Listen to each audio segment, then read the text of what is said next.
සුබ දවසක්. අපි ආවේ ගාල්ලේ ඉඳුව ඉඳලා අපිට ආයතනය ගැන කිව්වේ කලනිදුවගේ අම්මා මගේත් යාළුවා.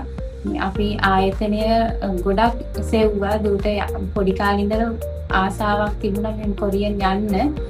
කලනිදුවගේ අම්මා කිව්වා දූ ගියා කොරියන් කැම්පස් එකකට. අපේ දුවත් මම ඒ T20 ආයතනයට එක්කගෙන ගියා. ආයතනයට ගියාම චතුන් මිස් මේ මුණ ගැසුණා. චතුන් මිස් මේ ඒ කරන්න ඕන දේවල් කියලා දීලා කැම්පස් එක ගැන කියලා දීලා බුද්ධික සර් ළඟට යොමු කරා.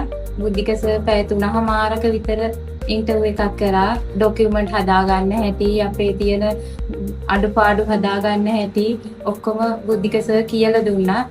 ඊට පස්සේ අපිට ආයතනය ගැන මට ලොකු පැහැදීමක් ඇති වුණා. බුද්ධික සර් ගොඩාක් උදව් කරා. අපිට ඩොකියුමන්ට් හදාගන්න උදව් කරා. ඒකෙන් අපි දුවට වීසා එක ලැබුණා. තිවංකරන් දිවසට ගොඩාක් ස්තුතිවන්ත වෙනවා. මම කෝල් වලින් කතා කරලා තියෙනවා. මට ගොඩාක් උපදෙස් දීලා තියෙනවා. ඇත්තටම හොඳ ආයතනයක්. තව දරුවෝ ඉන්නව නම් එන්න. දරුවෝන්ගේ ඇත්තටම දරුවෝන්ගේ තියෙන සිහිනේ සැබෑ කරගන්න නම් T20 ආයතනයට එන්න. ආයතනයේ ශාඛා තියෙනවා මාතර, කොළඹ, කුරුණෑගල. ඒ ආයතනයට යොමු වෙන්න.